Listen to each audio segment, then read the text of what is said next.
heard Maya Angelou is in the building, right? Because she was coming in from the trains waiting to go to Winston-Salem. Go and get it for me because I'm going to give it to someone. And if they call you, it may be the best thing that ever happened to you.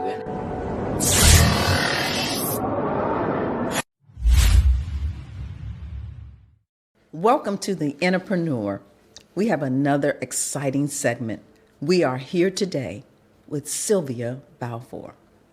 Oh, you are in for a treat. Sylvia is a guru on emotional intelligence. She's the #3 speaker throughout the United States, no, nationally, internationally. Y'all don't understand who I'm talking about. This woman has spoken all over the world, but more importantly, she is the person you need to talk to when you have any issues with emotional intelligence. Dare to Care is her book. I can't wait to have the opportunity to speak to her, and I can't wait for you guys to hear all the insightful information she has for you to have the best emotional intelligence in your life.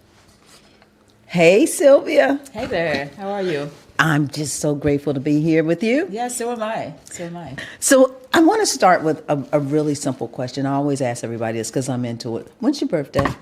April 27th. April 27th. I'm a Taurus. Yeah. When's your birthday, Sam? No way. No way. Oh, my goodness. The best day of the year. Oh, wow. Okay. In my humble opinion. I receive it. I receive it. So that makes you a Taurus, right? Yes. Okay. So are you stubborn? I think I can be unrelenting. Okay. When it comes to pursuing things. That was so wonderfully put. I love that. Unrelenting. Unrelenting is the way I would frame it. You know? I received that. I received that 100%. Who is Sylvia? Oh, that's a loaded question. You know, as I think of over the decades. So I'm from Ghana. Okay. But I lived in 7 different African countries before I came to the States about 25 years ago or so.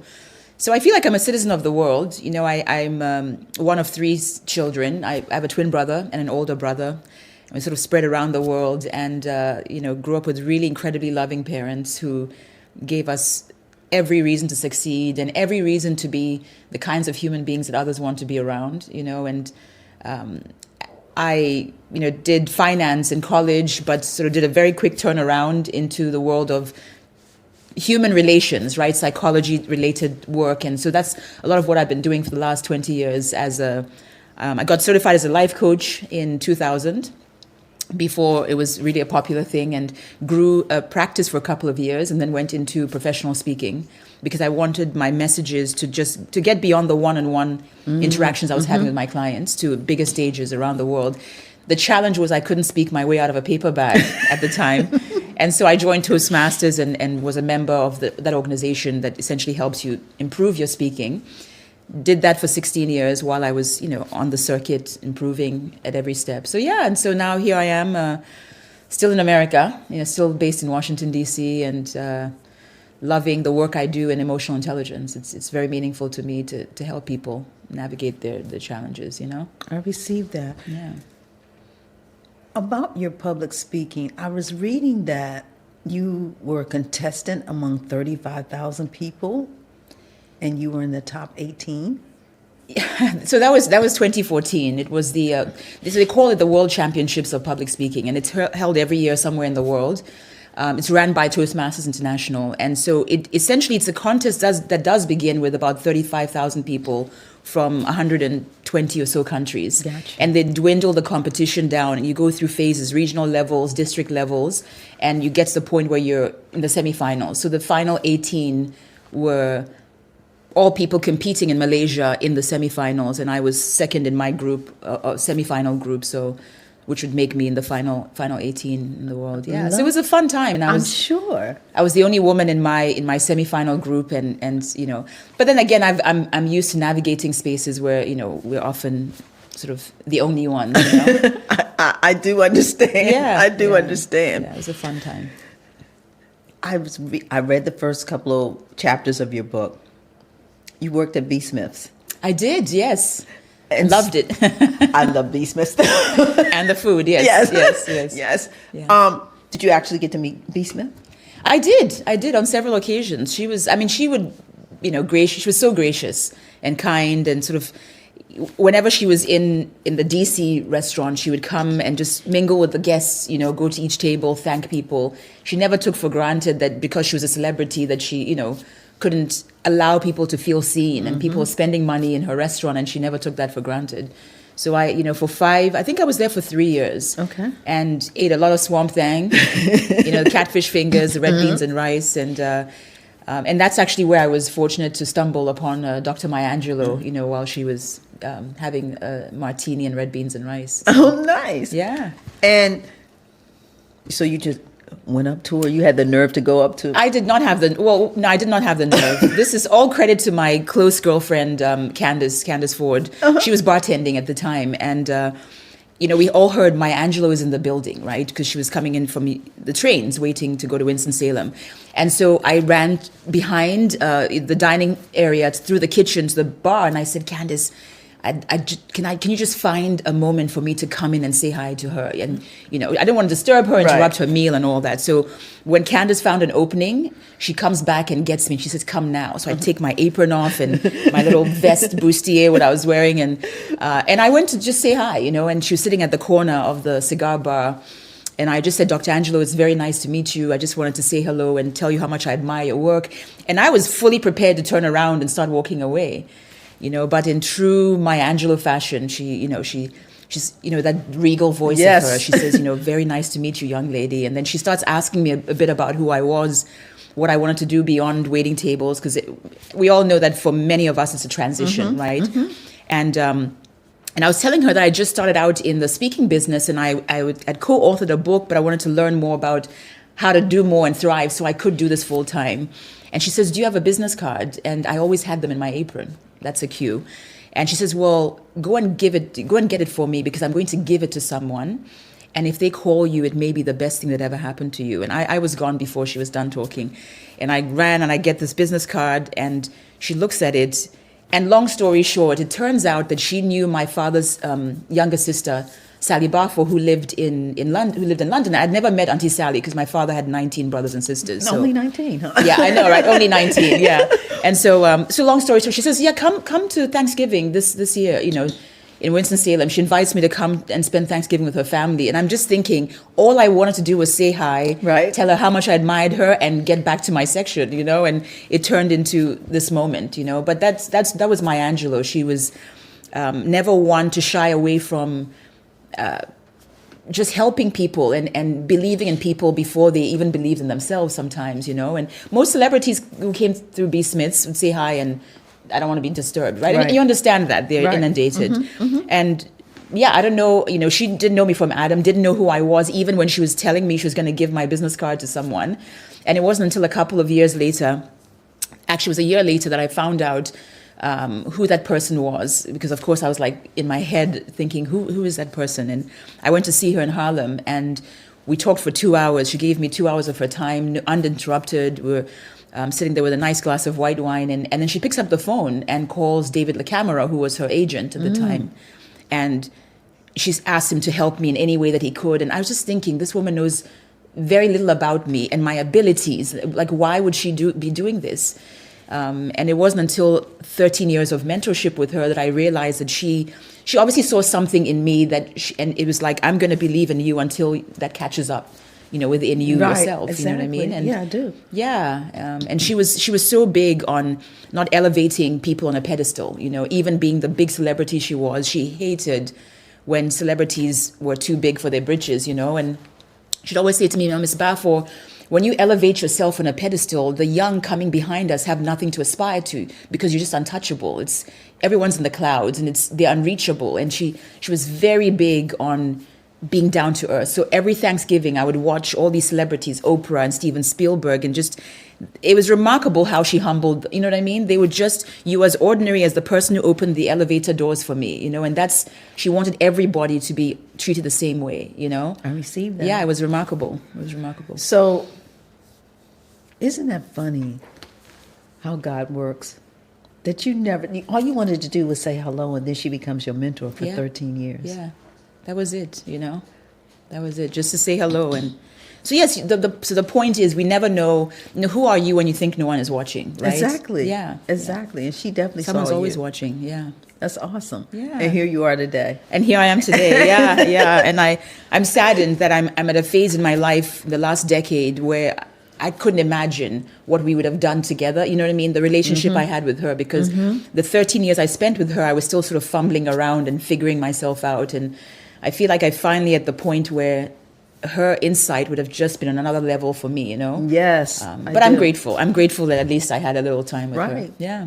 It's not many people who can say they had that moment, Yeah, right? exactly. And so Oprah calls her mentor, and so you're in good company. Yeah. So what else do you need? Yeah, Right? that is true. That's That is awesome. true. That was a Yeah. great opportunity for you. God Yeah. is good. Yeah. My next question is your book, Dare the Care. Mm-hmm. You wrote that in 2019. And I guess my first thing is, before you even got to the book, why are you so interested in emotional intelligence? Yeah, that's a really good question, Tanya. Why am I? Because, more and more I realize that, nobody makes it through in this world on their own, right? We exist in relation to one another. And what I have come to realize is that from all the work I've done, the happiest people in the world are those who have meaningful and sustained connections with other human beings. But in order to have those meaningful connections with others, you have to be the kind of person people want to be around. You know what I mean? I do. And so emotional intelligence, in the most pure sense of the definition, is our ability to interact effectively with other humans. And all of the behind the scenes work that goes on to make you effective at interacting with others who think differently from you, who relate differently, who look differently, So my interest in it was, I realized that your life is easier when you're navigating your spaces in a way where you're not turning everyone off at every turn, right? It's, I look back at even the Maya Angelou experience, right? It's, presenting yourself in a way where people want to look out for you and connect with you, spend time with you. That's emotional intelligence. It's the self-awareness, the empathy, the emotional regulation, being the kind of person who manages my emotions in those difficult moments of my life, And I think it's a skill that we all need. It's the reason I don't like to call it a soft skill. I think I often hear people refer to emotional intelligence as a soft skill. And I think of it as it's a hard skill, because you don't need to empathize with people you understand and agree with. The true empathy is meant for those we don't understand and don't agree with.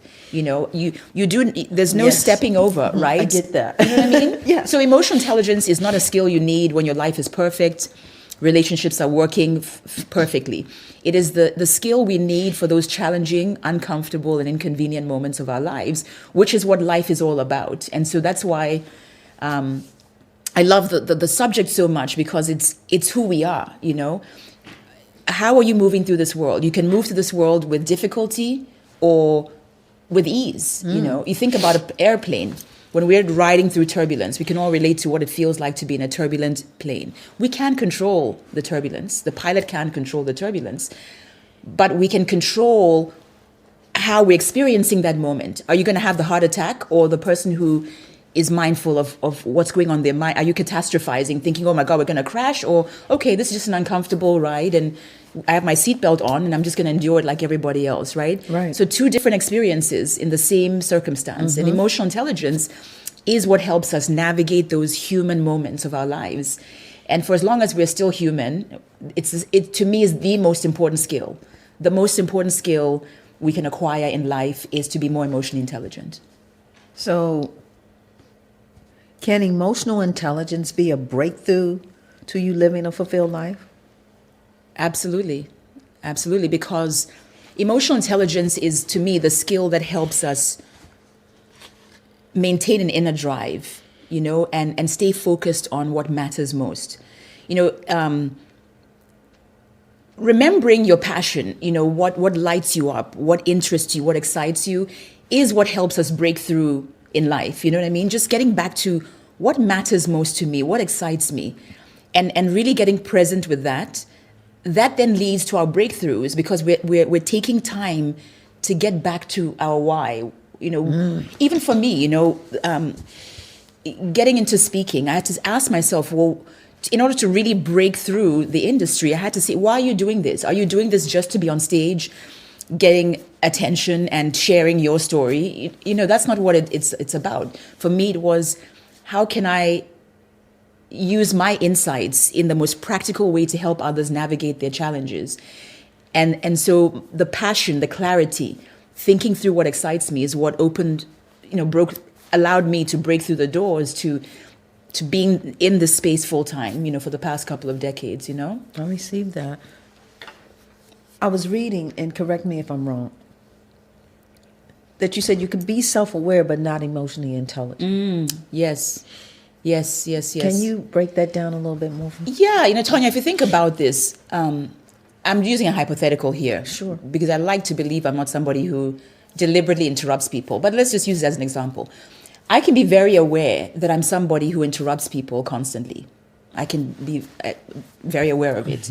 But if I don't take the steps to do something about the way I interrupt others, that doesn't make me emotionally intelligent, And I often find that people mistake high self-awareness with high emotional intelligence. And it's a myth, because you can be very aware of your faults and things you could improve upon, but until you're committed to actually breaking through and improving upon those things, you're probably less emotionally intelligent than the person who isn't even aware, right? I think it's egregious to be aware and not do things about it, especially if it's harming others. You know what I mean? You should have more responsibility because you're aware. Absolutely. I receive that. Yes. I get that.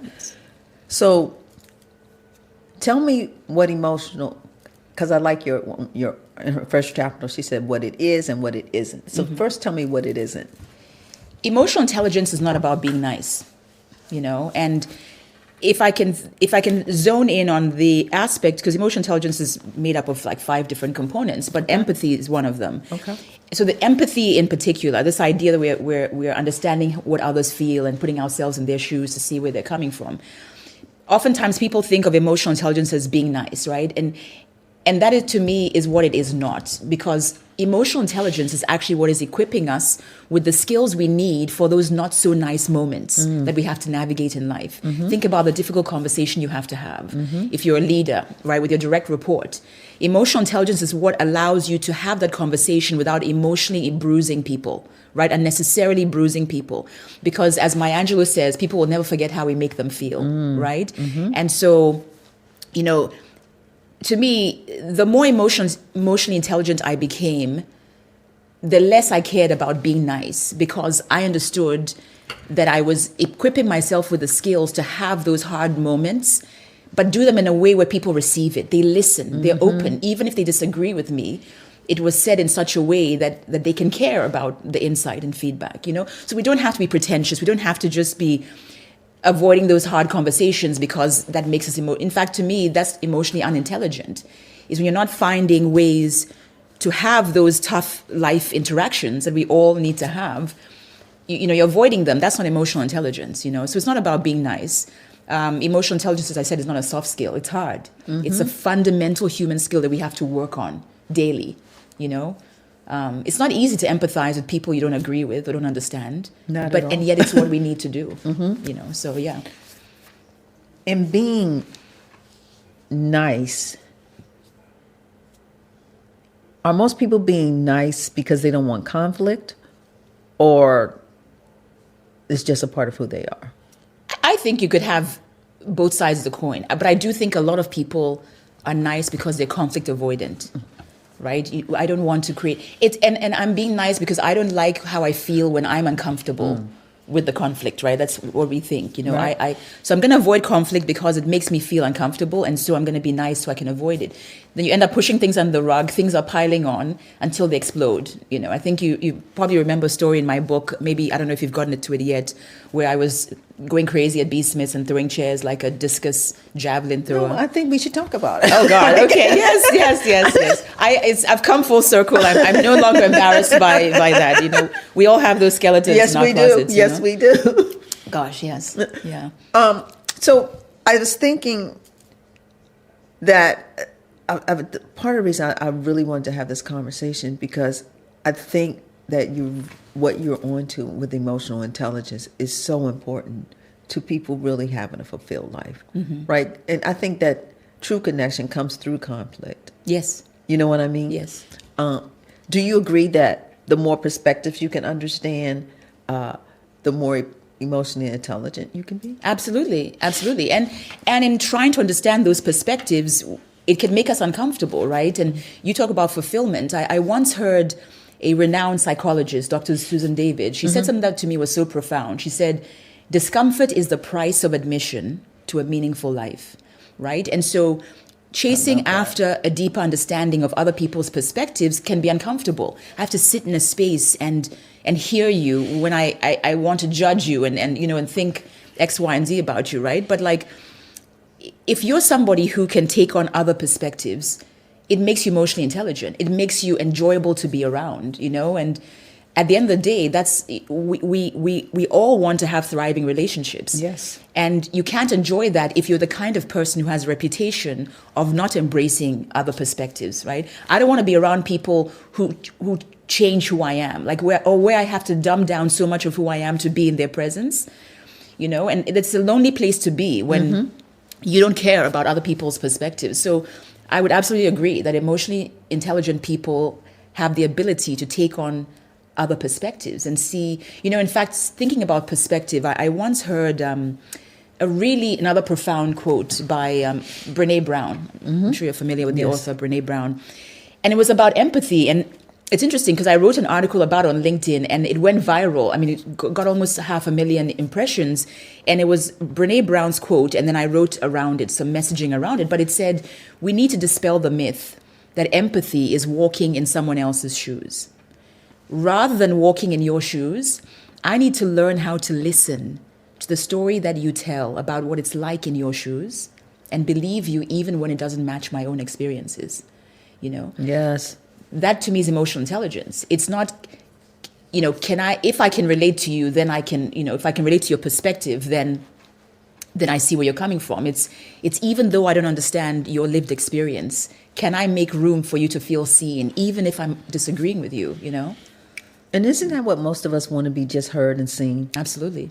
Not even actually to agree, just to be heard Absolutely, and seen. yeah. And that's also another, you talk about what emotional intelligence is and isn't. One of the myths is that it's about agreeing with people and no, emotional intelligence is how can I make you feel seen and valued even as I disagree with you, Even as I disagree with you, because I think that's what we're lacking in this society. It's like we just are in our little silos and I only want to be around people who agree with me. And so much of our growth in life happens by learning from people who we didn't agree with. Yeah, didn't agree with, Right. If we have an open mind, So then what is emotional intelligence? Like, I know you kind of said it, but like if you had to give a succinct definition, what is emotional intelligence? It is your awareness of the way you're moving through this world and caring about it, If I can steal a quote from Jim Carrey to really define it, Jim Carrey, the comedian, who's now, I think, turned a philosopher or something, he said the effect you have on others is the most valuable currency there is. That to me is emotional intelligence. The effect you have on others is the most valuable currency there is. If it is a good effect, think about what it buys you. All kinds of stuff, right? If, for instance, I can think about Maya Angelou's interaction with me, if I had a good effect on her in that short time, apronless, shaking with my little afro, if I had a good effect on her, look at the doors it opened up for me, right? Absolutely. 13 years later. So yeah, I think that's in a nutshell. Emotional intelligence is about caring about the way you are moving through this world. It's not about cowering. It's not about controlling how others feel about us and caring too much about how we look to everyone. That's not where the energy should be, But I often talk about this idea of influencing the emotional aftertaste of your interactions with others, which really is aligned with what Maya Angelou said. When people will never forget how you made them feel, I call that your emotional aftertaste. Because as we navigate this world, we are leaving behind an aftertaste, whether we know it or not. Every single interaction. With your lovely video team, with you, I'm leaving an emotional aftertaste. And typically it's sweet or sour. you know? Yes. And it's not about controlling how others are feeling about us, but it's about influencing it the best way we can. We influence it when we care about our impact on others, you know? So in a nutshell, it truly is, how effective are you at interacting with other humans? Humans you don't understand, humans you don't agree with, humans you don't see eye to eye with. You know, it's not just the people who give us the thumbs up all the time, you know? How big is it in terms of your personal relationships, like being married, having a boyfriend, girlfriend, whatever the situation is? Right. How important? Because a lot of times there's conflicts in relationships and they break because they never stop to really hear each other. So I guess my real question is if more people had more emotional intelligence in their relationships, do you think they would have more solid ground? Absolutely. I know what the answer is, but I Yeah, just yeah. And I mean, so what does that look like? Well, Yeah. you know, I think about even my husband and I, and just how we've had to navigate. You know, I got married at 39, so it wasn't like I was a spring chicken, you know? Right. And so you think that for 39 years, I have lived my life a certain way. I have my thoughts, my ideals, my values, my way of thinking. So does he, right? And we're bringing this together to merge into one unit. I mean, imagine the potential challenges, right? And so one of the things that him and I work through is this idea of assuming positive intent, being mindful of the assumptions we're making about each other in those trigger moments, you know? If I say something that triggers him, or he says something that triggers me, most times, most of us human beings, we're already making up a story in our heads about somebody's intentions, right? He meant to offend me. You know, she meant to ostracize me or exclude me from this conversation. So much of our conflict in relationships stems from the assumptions we are making, the stories that we're filling in about what we think our partner meant, you know? Yes. And so if we can just pause sometimes and assume positive intent, even though it's not comfortable, right? It's almost like I don't want to give you one by assuming positive intent, but it's what you do to buy you a little bit of time so you can bring your best self and a clear head to the conversation that needs to be had, you know, about whatever the conflict might be, you know? And listening to what the person, not listening to respond, but listening to hear what they actually are saying. Absolutely. Yes. Not listening. You know, I talk about the fact that it's often so powerful in avoiding conflict to not, you know, to think about it. We all have to make judgments because we've got to make decisions in life. But can we sometimes get more curious about our judgments than simply remaining attached to them? You know what I mean? Yep. I wonder why I'm thinking this about her. You see what I'm saying? I do. I wonder why he left this in the fridge. You know, I wonder why he slammed the door on his way out. You know what I mean? Like, yes, can I get curious? Curiosity to me is such an antidote to conflict. If I can just get curious about and assume in the curiosity, we're assuming positive intent, not negative, right? You know, somebody is in a bad mood, not just assuming that it's about me. It's like, I wonder, you know, what's going on for them in this moment, right? It almost allows the door of empathy to open up when we meet people with curiosity instead of judgment. And especially because in partnerships, we get so used to our partners, right? We give them the leftovers. You know, everybody else gets the best of us, and then we come home and take me as I mean, you know what I mean? Right, And, I do. Yeah, and so it's being conscious about the way we are moving through the spaces we occupy, you know? I do. Yeah. You mentioned triggers earlier. How does your inner child play a role in emotional intelligence? Do they coincide in any way? I think they do. I think they do coincide, and I think obviously the bigger the wounds that inner child is carrying, the more effort we have to make with building our emotional intelligence skills. You know, it's the triggers, right? You be triggered by something that is because it stems from 30 years ago. You know, and it keeps reliving itself. And there was a workshop I went to about 20 years ago, and there was a woman in the workshop, and we were dealing with breakthroughs at the time, and the instructor was trying to tell us that we have these things called strong suits, it's a fixed way of being that helps you navigate through life successfully, and it usually stems from something that happened in your childhood or in your youth. And so he was trying to get this woman to understand why she couldn't break through her smoking habit and just stop smoking. And she gets up and volunteers in the whole class to do this one-on-one with the professor. And he's like, I want to help you break through what's blocking you from quitting smoking. And she's telling him about how it's been so difficult for 25 years. She's tried, she's quit, she's done the patch, all these things. But she starts crying, and he was wondering why she was getting so emotional. So he says, I want us to go back to a time in your life, because what she was saying in that moment was, I'm no good. I can't ever finish anything I start. I'm no good at doing anything well. And he says, okay, this trigger right here for you, which is preventing you from quitting smoking, stems from something that happened earlier in your life. So he says, let's go back about 20 years. Think about a moment in your life where you felt inadequate, like you were no good, like you couldn't finish things that you started and you couldn't see things to a successful end. And so she takes him back to a time when she was in Germany with her parents who were in the army, military. And she went to a grocery store with her mother. She walks in with her mother and her brother, and she stole some candy and she got caught, and it was a very embarrassing moment for her. But it brought up similar feelings of inadequacy, And so he says, tell me what happened that day in Germany. And she says, well, I went to the store, and my mother and I and my brother walked in, and we were walking down the aisles, and then somehow I got separated from them.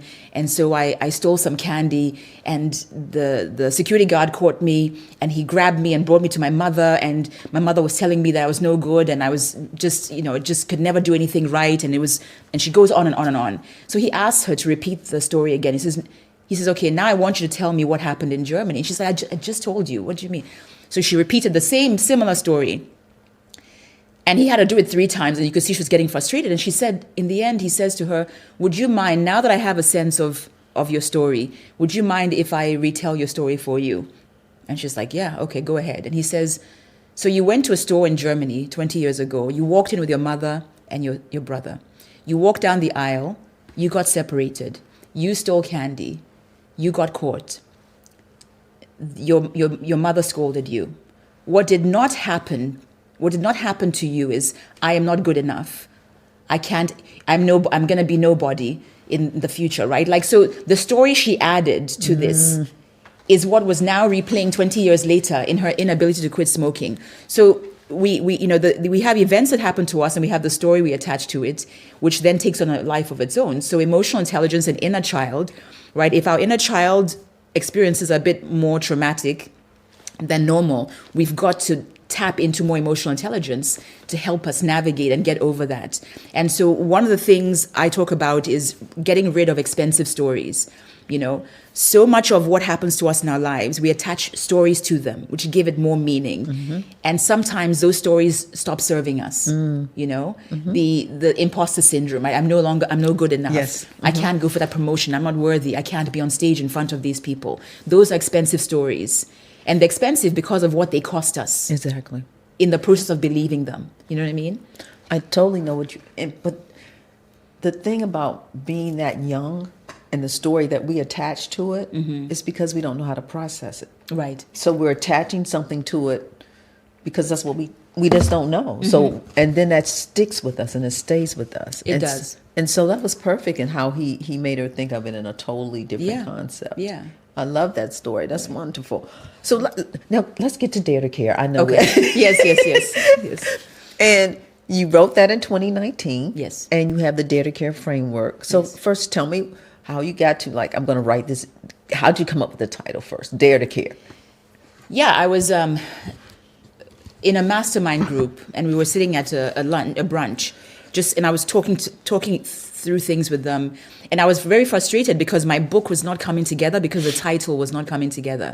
I think the first title I had was something about accelerate your impact or something, and I was thinking, that's what Oprah Winfrey can write about, right? That's what Steve Jobs can write about. Me at the time, I was like, what do you mean impact? What impact do you have? And it just never felt authentic, and so I was brainstorming with them, and somehow, I honestly don't know exactly how I Dare You to Care just unveiled itself in the conversation, but it did. And I think about, it was an aha moment for me because the work I do is about helping people care about the way they're navigating their spaces, right? And so it was very exciting because once I had the title, then I could really run with the book and get it done. I got it done in 3 months. It had taken me 2 years of thinking through it, but it came together pretty quickly once I was clear that I dare you to care. We're always daring ourselves to care about our impact, how you're managing your emotions, how you're connecting with others, how you're seeing things from different perspectives, right? Just caring about the way you're moving through this world, I love that. Yeah. 2 questions. Can you break down the framework? And then after breaking down the framework, first break down the framework. Okay. So Dare to Care framework it's sort of I call it a 4 puzzle piece process. And it's not 4 steps that have to happen one after the other. They can be happening at the same time. The first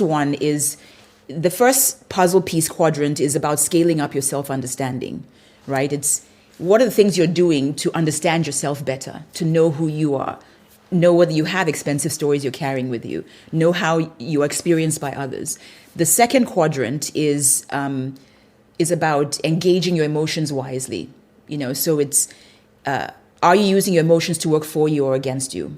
The third quadrant is about cultivating flexibility and resilience. And the fourth is about deepening your connection to others. So it's sort of, you think about it, if you're the kind of person who is constantly scaling up your self-understanding, who is engaging their emotions wisely, who is cultivating flexibility and resilience, and who is deepening their connection to others, then you are pretty emotionally intelligent, right? So within the 4 quadrants, within the 4 puzzle pieces, I have sort of exercises and stories and different things that people can work on to make sure that they're engaging their emotions wisely, right? That they're scaling up their self-understanding, that they're cultivating flexibility and resilience, And for instance, one of the things, when you think about breakthroughs, if we don't remain flexible and resilient, it's hard to break through the challenges we face, right? And so one of the tools that I have within that particular part of the framework is what I call gateway versus barricading questions. Because so often in life, when we are faced with challenges that we need to break through and break beyond, so often the data shows us that we default to talking to ourselves with why questions. So we're framing, why is this happening to me? Why didn't I get the promotion I deserved? It's hard to break through that when you're asking what I call barricading questions, which begin with the word why. So I use the word barricading because I think about how they close in our thinking. They leave us very disempowered. So why? It can be a very loaded question when you're trying to be resilient and break through. It's a bad way to talk to yourself. Much more empowering to ask yourself what I call gateway questions. Just like the name implies, it's questions that begin with how and what, and they open the gates to forward thinking. So they're very empowering. So the person who's saying, hey, why didn't I get the promotion I deserved? The gateway question is, what one thing can I do to boost my marketability and skill set, right? Instead of why aren't my ideas being heard in meetings, it becomes, what one thing can I do to present my ideas for greater impact, right? The what question, the gateway question that open. So now that person's thinking, well, what is that one thing I can do to present my ideas for greater impact? Maybe it's asking a colleague down the hall who is really good. When they talk, people really listen, people take on their ideas. Versus the person who's sitting in the dark room thinking, why aren't people embracing my ideas? That's a very loaded question. So the framework is designed with tools to help people become more emotionally intelligent. And I kept it to four steps, self-understanding, engaging your emotions, being flexible and resilient, deepening your connection, because I don't want to complicate. When you complicate emotional intelligence, people don't improve upon the skill. I see that. Yeah, and I often say that in order for your emotional intelligence to be effective, for something that people notice and experience when they meet you and interact with you, in order for you to be effectively emotionally intelligent, it has to come off the pages of books, out of your head, and with you into the streets of your life every day. And it's often why I use the term street EI. I like to practice, the brand of emotional intelligence I practice is street EI. It's the basic, practical, tangible strategies that you can take with you every day into your life to help you navigate your spaces, the challenges, the interactions you're having, you know? So street EI, if I'm going to go out on the street today and I'm going to go to, let's go down to B. Smith's at Union Station, Okay. all right? And I'm just Yes. meeting people. How do you practice that every day? Like how do I practice street EI? Yeah, so it could be one of the practices is gateway questions. So in those moments when I would typically default to asking why, right? Like why did our tech system have to change? It's so the practice of it is gateway questions. So I'm literally catching myself when I'm asking why questions. Say, nope. Gateway, No why questions. Gateway, right? Street EI means when I'm emotionally triggered by, let's say, feeling criticized. Okay, I'm in a meeting and somebody criticizes me. Without knowing it, most of us, we default to negative self-talk in those trigger moments, right? So I have a 4-step model within the framework that says, when you're triggered emotionally, let's say I'm triggered by being criticized, the negative self-talk that happens immediately after the trigger is something like this. They don't know what the heck they're talking about, right? This is what I think in my head. And as a result of thinking that way, I act a certain way. Maybe it's the phone call I wish I could undial or the email I wish I could unsend. I act on the impulse because I thought negatively about my trigger. So the street EI tool is what I call a shifting phrase. So shifting phrases, I use the term shifting phrases because they're generic phrases that we can all use, but they're designed to shift our thinking in that trigger moment to buy us a few seconds of time so we can bring our best self to the next moment. So if I'm triggered by feeling criticized, instead of defaulting to, they don't know what the heck they're talking about, right? Because nothing good comes out of thinking that way. The shifting phrase for me that I say to myself now is it possible they're seeing things from a different perspective, right? If I'm triggered by being criticized and I think, is it possible they're seeing things from a different perspective? My next action is not rude or hostile. It's not. You know what I mean? It's open some, and it's funny, Tanya, I often in my presentations use Will Smith as an example. Not because I want to relive the Oscar slap moment with him and denigrate him. And it's not even because I want to analyze what happened in that moment. But when I was watching when he slapped Chris Rock at the Oscars, I remember thinking, shifting phrase. This is what I was thinking to myself because I thought Will Smith was triggered by the joke, right? Absolutely. No matter what triggered. So this is not about what actually triggered him, whether it was Jada looking at him. That's not my critique. I'm not here to judge that. I receive it. I'm simply saying that when Will Smith was triggered by Chris Rock's joke, if he had stopped in that moment and said, is it possible Chris didn't mean to offend Jada? Could this be part of the Oscars skit? Right? There's a bunch of shifting phrases that are questions that would have helped him assume positive intent by a few seconds of time. But instead, when he was triggered, he naturally had to have thought, this dude meant to be offensive, right? Whatever he thought was negative, which made him react, which is what sprung him 11 steps to the stage to slap Chris Rock for the slap heard around the world that cost him a lot of opportunities. Right. You know what I mean? So the street EI is in the trigger moments, we say shifting phrase. And I've had clients tell me stories of how this worked for them, One client in particular, and I think her story does not show up in the book because our coaching time together happened after I wrote the book. But, she showed me in living color how shifting phrase helped her. She had gone to a 7-Eleven in San Diego where she lived, and there was a lady begging for money outside. And she smiled at the lady, but she walked in and bought all the things that she needed to buy for herself. And she also bought a gift card. And she comes out of the store and she's walking towards this lady to hand her the gift card. And then as she's doing that, the lady just sort of smacks her fingers and says, what am I going to do with that? And my client was saying, well, pre-coaching, Sylvia, I would have cussed her out and just put the gift card in my pocket and stormed off, as most of us would have done.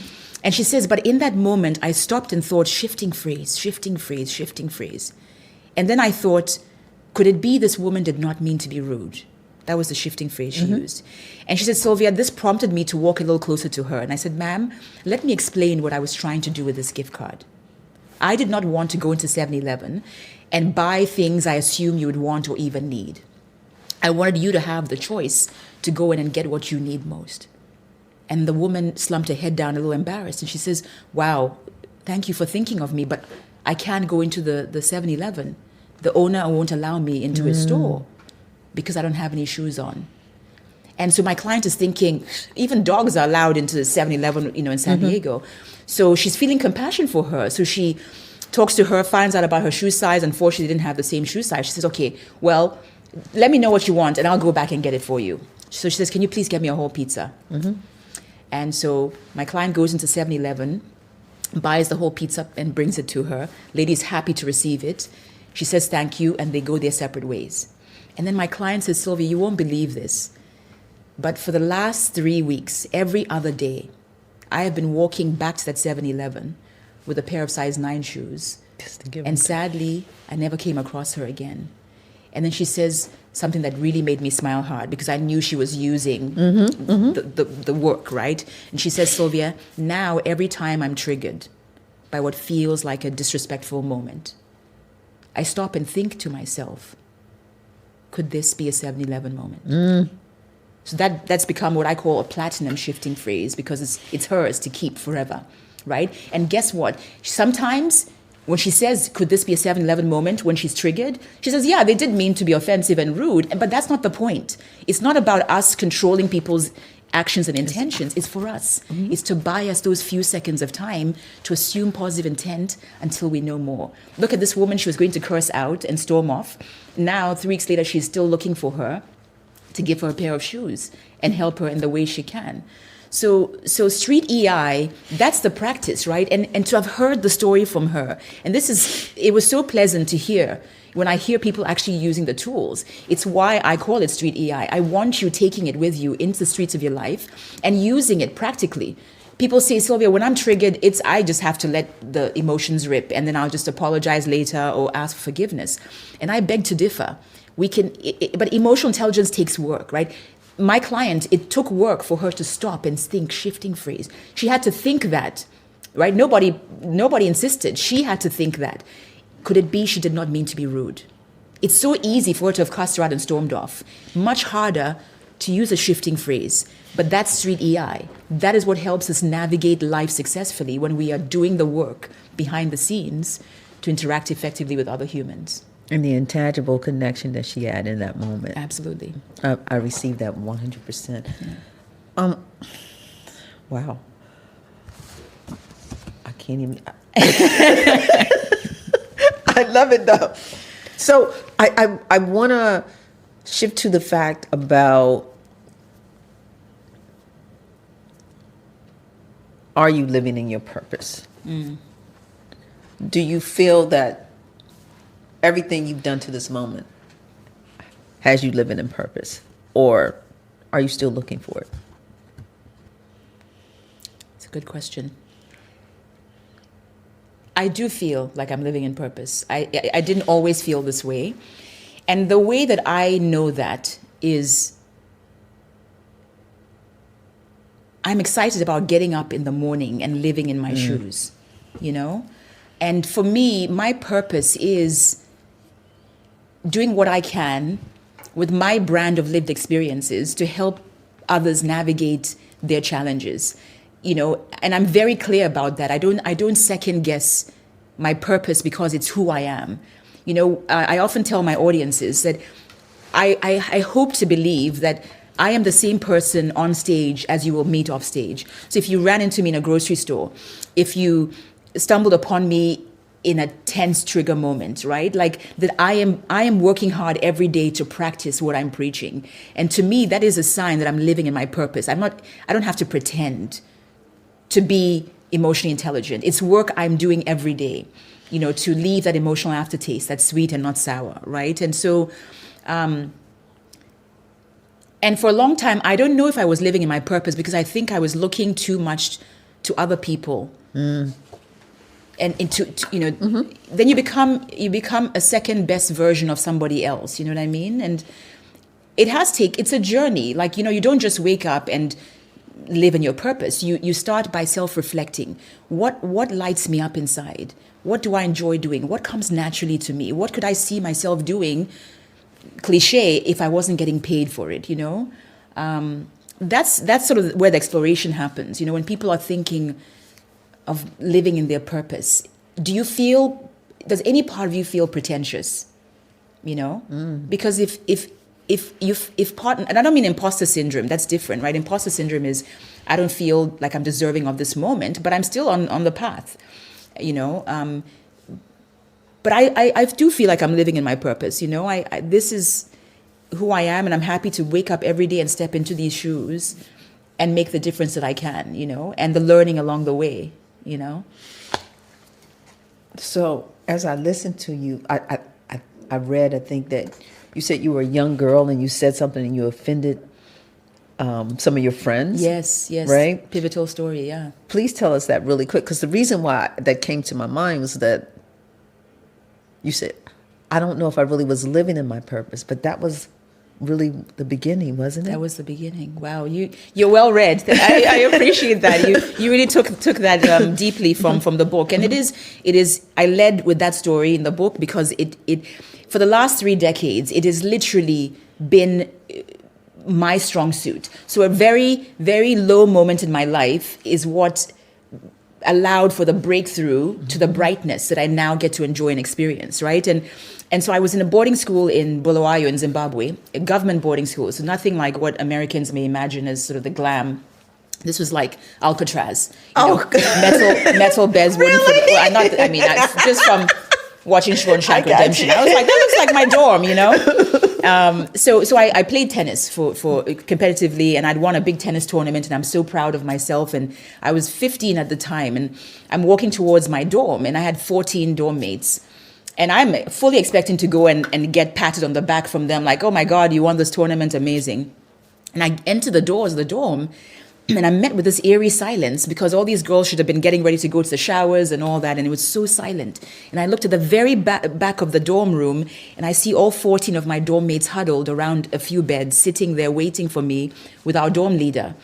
And you know when you walk into a room and you know people are there for you, right? Yes. They're waiting. You are the subject matter. And so, like, my little bony knees, like I'm knocking, and the dorm leader motions me to come and sit down with them. Long story short, they spent what felt to me like an eternity, but it was probably about 10, 15 minutes. Each of these girls telling me how horrible of a person they thought I was. You think you know everything. You make people feel small. You know, you're just so arrogant. You're self-absorbed. And it was so blindsiding because I had, honestly, Tonya, no idea that is the way I was being experienced by others. And so I was angry. For 2 weeks, I was the best at silent treatment. I mean, I won the Olympic gold medal in silent treatment. Okay, honey, You couldn't tell me anything, right? So for 2 weeks, I'm like, arms crossed, just, I don't need these girls anyway, screw them. What do they mean I'm nasty and I'm this and that and whatever? But after a couple of weeks and the anger subsides, I start to think to myself, you know, Sylvia, all 14 of those girls can't be wrong and you are the right one, you know? And then it started to humble me, and I realized that it didn't matter how I was intending to be. It was a matter of the impact, right? Intention, impact. So I needed to be mindful of the way I was being experienced. It wasn't enough to just say, I don't intend to offend you if my actions were offensive. You know what I mean? I do. So that was the beginning. That was my breakthrough. I didn't quite know it at the time, but I do remember committing to never putting myself in a position to feel that way again, selfishly. But also I committed to doing what I could to become the kind of person that made others feel valued and seen. Because that's kind of what I wanted in my head, but I wasn't behaving that way, you know what I mean? And as a simple example, I lived all over the world, right? And I'm sharing stories with these girls in Zimbabwe, many of whom, their parents were maids and gardeners, you know, they couldn't afford much. And I have all these global experiences, I'm sharing them, thinking that I'm educating them. Meanwhile, to them was coming across as showing off, right? Because they had never left their little town in Zimbabwe, you know? And so it just was the beginning for me of saying, okay, if you never want to feel this way again, if you want to be the kind of person people see for who you truly are, you actually have to start living that way and implementing things to improve. But how could you have told them that story still and it not, you know what I mean? Because it wasn't good intent, right? You're telling them because you want to share something to expand their mind, and they're thinking something different. So, but how could you have told that story? And am I making sense? Like, how could you have told that story for the reason in your heart that you were telling it? Yeah. And you know what, Tanya, to be honest with you, It wouldn't have mattered. Right? Well, it also could be the way that I told, right? There's ways you can share your experiences and sound like you're showing off. And that's probably what I was doing. You know what I mean? Okay. It's like the arrogance of like, I've lived all over and so I'm going to, and then it's a pylon, right? It's cumulative experiences they've had with me. So maybe if it was just an isolated, this is the only thing that I did wrong, then maybe they would give me some grace and extend me like, oh, okay, well, maybe I'm feeling jealous and I'm putting the jealousy on her because she's lived all over the world and I haven't, right?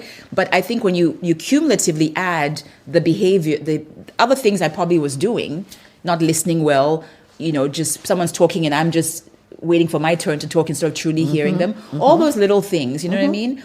So now, I mean, were they right to do it in the way they did? We can sit here and judge them and say they should have just been honest and told me, in real time when things were happening, when I was offending them. But, to me, the larger lesson is who I've become as a result of that painful moment, that embarrassing moment in my life. And I think so much of our growth happens in those uncomfortable spaces, right? Yes, they do. Not when we're doing well and getting the pat on the back. What do we learn when we're thriving and doing? You don't learn anything. Absolutely. You know what I mean? That's why there's a journey for everything. Absolutely. Yeah. I receive it. Yeah. Before we leave that, can you tell the audience exactly like what are 4 things that they can do?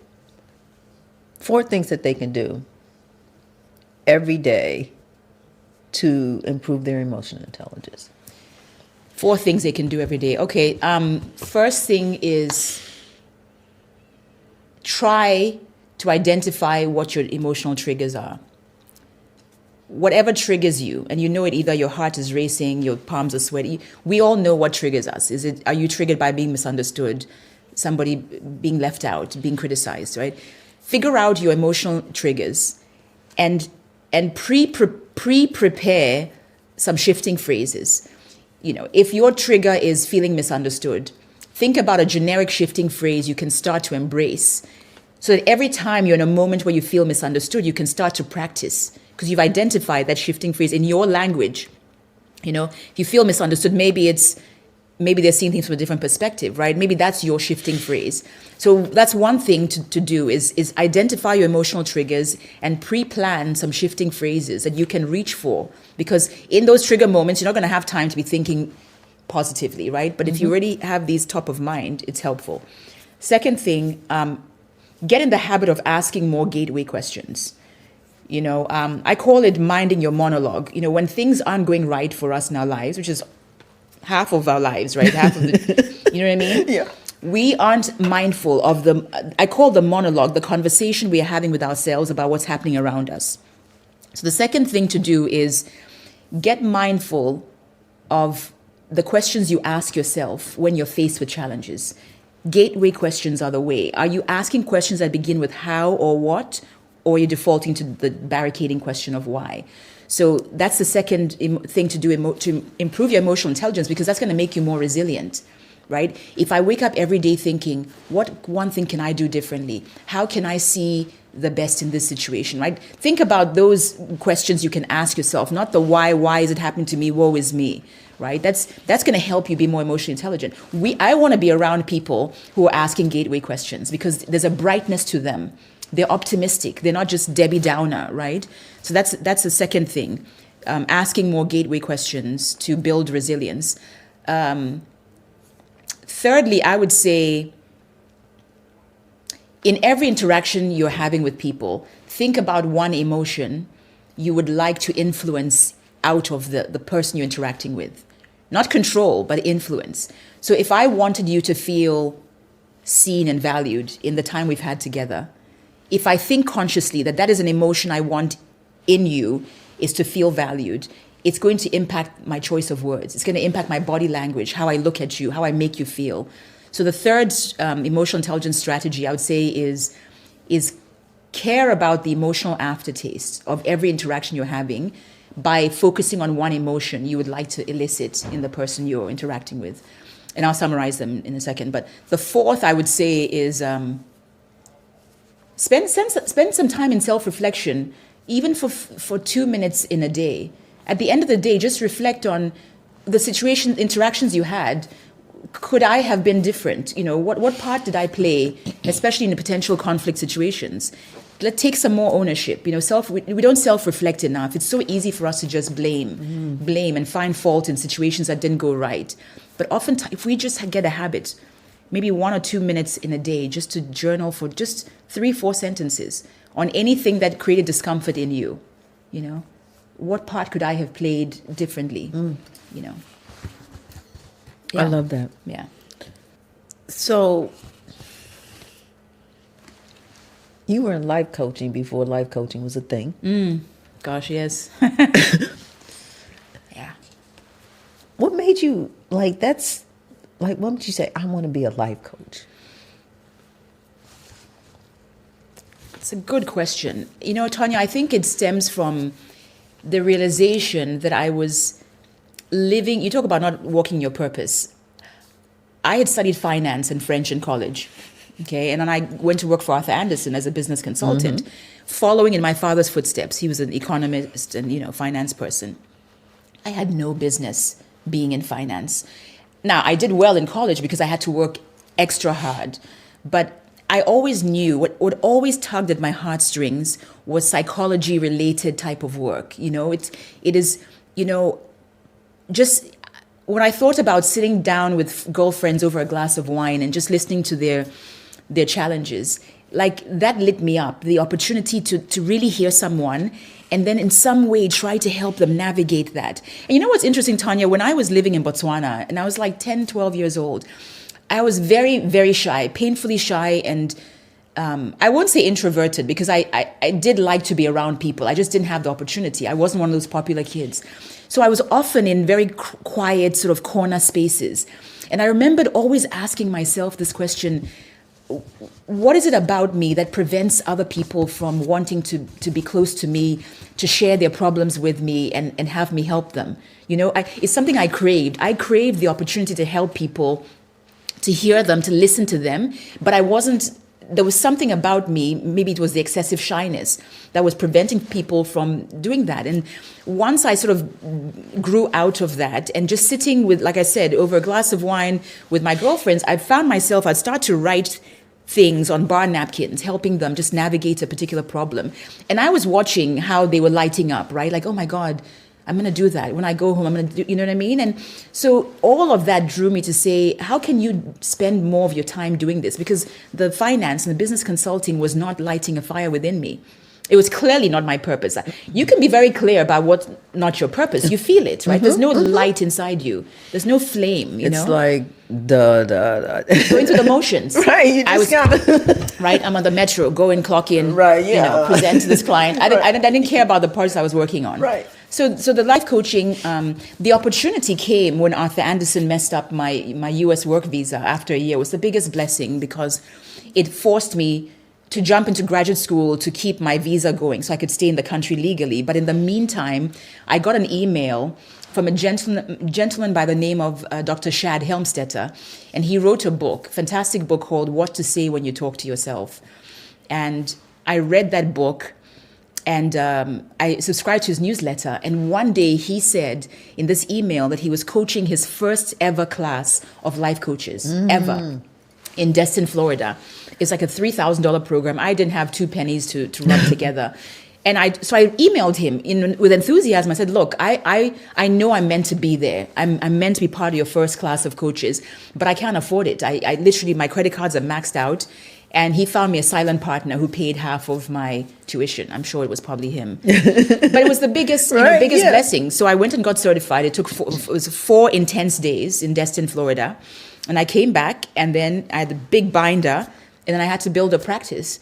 And building the practice required me I was watching Oprah and taking things from Cheryl Richardson, who's an amazing life coach, and just kind of building my own, making something my own, And so, I just knew, I knew my work was to be helping people navigate the space between their ears, because that's where so many of our problems come from, is how we're not handling the space between our ears. Absolutely. And so life coaching to me was a natural place to be. Evolution. Yeah. So I haven't heard about any psychology degrees. I haven't heard anything about, You're onto something here. Okay. Okay. And so at the end of the day, it's really a gift, right? That you can kind of sit and talk to people and then give them a solution just based on your own life experiences, the things that you probably read, all kinds of things. Isn't that? Because most people would expect, right, before life coach became a thing, is that you would have some kind of degree in psychology, right? And that, you needed that background in order to be able to give people advice and be a life coach. Yeah. Tony, like you're such a wise guru, just sort of reading between the lines there, because it's something I smile about, because I'm never getting a PhD or a master's degree in psychology. I'm not doing it. I'm done with school. I don't know if I'd ever thought of it that way, to think of it as a gift. I think in all humility, there must be some gifting there, right? Yeah. But I think what has helped me the most is developing the art of listening, truly listening. I think so many of us can actually be brilliant at helping other people navigate their problems if we get brilliant at listening for what's being said and what's not being said, maybe the people who have really sort of a certain personality that just would never develop the gift of coaching others and stuff. But I think for me, I got better and better at it when I got better at listening, not just being in my head with my own thoughts or what's this, how am I going to look if this answer doesn't come out of my mouth so eloquently, and all these things. And thankfully, I've been able to navigate my career for the last 20 years without the PhDs and the master's degrees in psychology.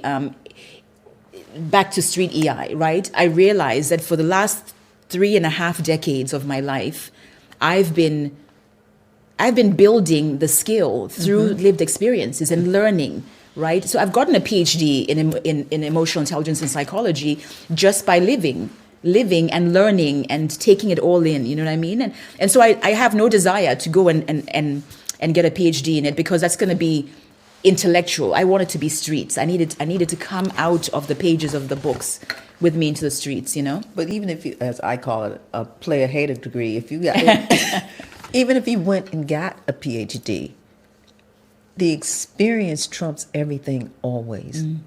In any profession, right? When you really think about when you're doing things to help people, right? Like we're all, definitely as a doctor, we know that you have to go through the residency, right? That's imperative. Sure. But experience in anything that you're doing, if you love it, is the best teacher. Yeah. Like I can read every book in the world, but unless I can really implement it and put it into action and be a part of it, that's where the real growth and the real learning is, in my opinion.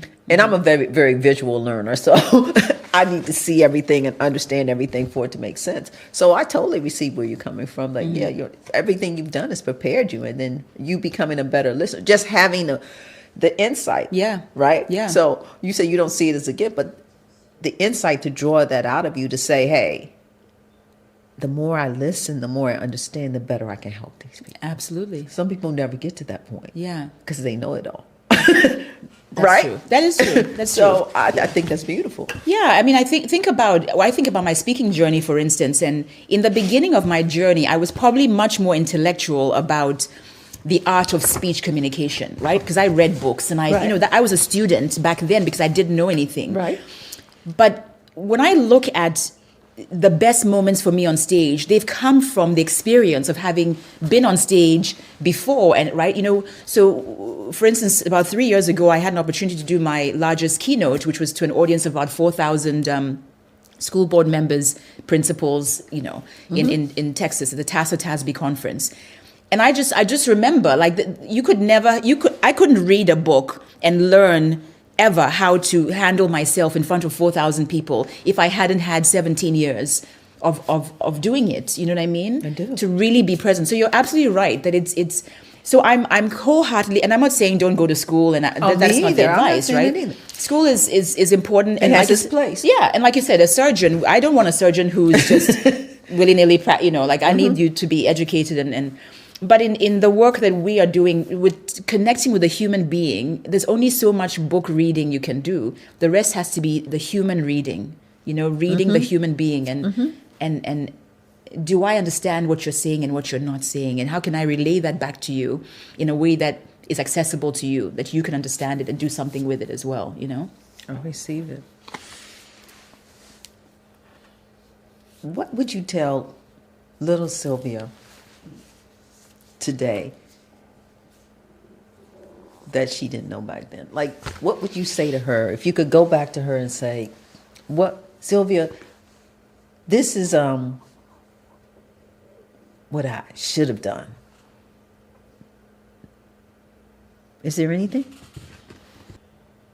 That's such a wholesome, loaded, beautiful question. It is, isn't it? I mean, I think everyone watching probably, I hope that they are also thinking of what their little self would do. And for me, I think I would say you're more capable than you can imagine, because I think so much of my life for, a couple of decades in those formative years was spent in doubt. It's well, who are you to get on stage and share your story or help people navigate their challenges? Who are you? Who are you without the PhD and the master's degree, right? And, exactly. And so I would say to that little girl is you're more capable than you can you imagine. And in that knowing, act accordingly, Maya Angelou always talked about, when you know better, you do better, So it's I would say, yeah. And because if the little girl had that knowing then that I'm more capable than I can ever imagine, yeah, maybe I wouldn't have stumbled as much as I did, because that confidence would be so intrinsic, so inside me and help me get to where I was going a little faster, Yeah. But I always relate that. I don't know if you ever, it's this movie called The Sliding Door. And it's with Gwyneth Paltrow. And it shows her life. She was in New York, and it shows her life catching the train and missing the train. Oh, wow. Right? And it shows going in two different directions, right? Because she meets somebody. When she catches the train, she doesn't meet that person because she missed the train, right?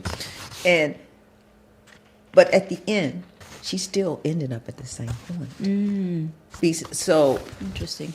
What I thought was really interesting about that, and all the things, like, even if we're meant to do something, right, and it's our divine path, we're gonna get there no matter what we do, right? Yes. Right. You just have to really be focused on not being scared to make a decision. And I only bring that up to say, not to be afraid to make a decision, not feeling good enough, all those things that come up.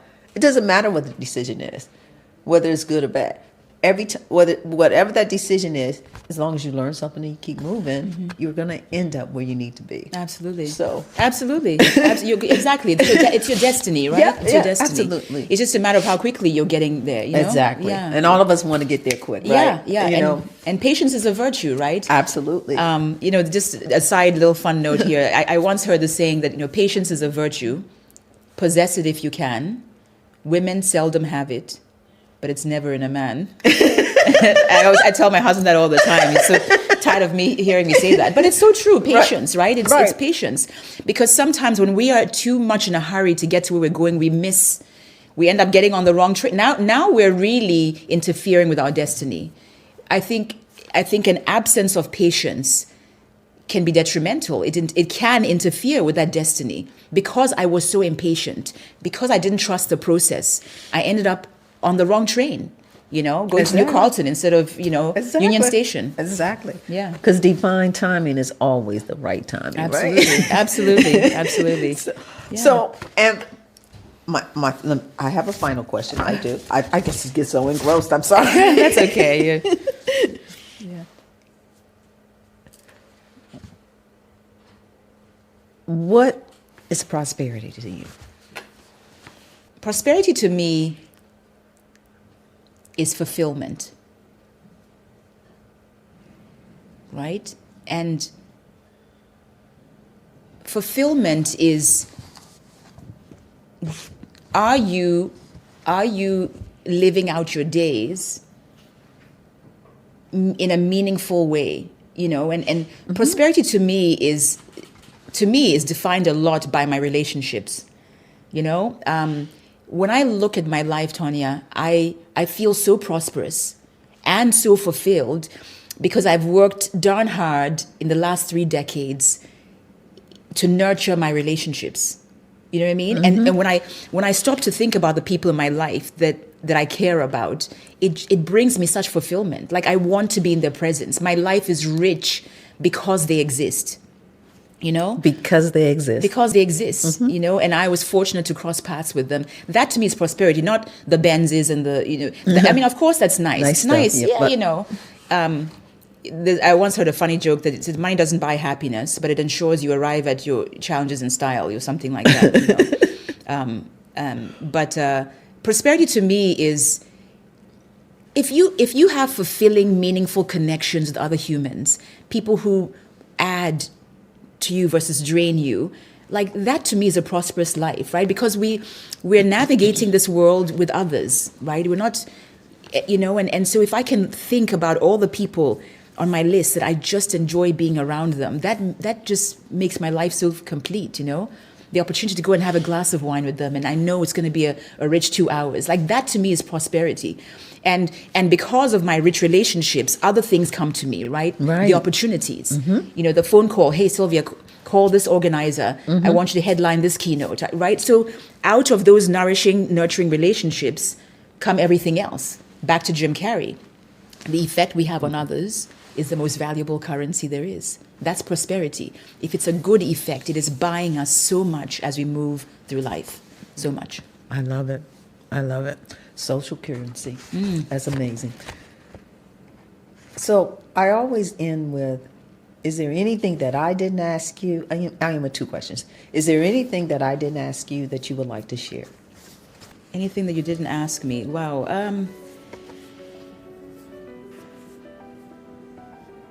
I feel like we've had a pretty wholesome conversation, and I want to commend you, by the way. You're a fantastic conversationalist. Oh, thank you. Thank you.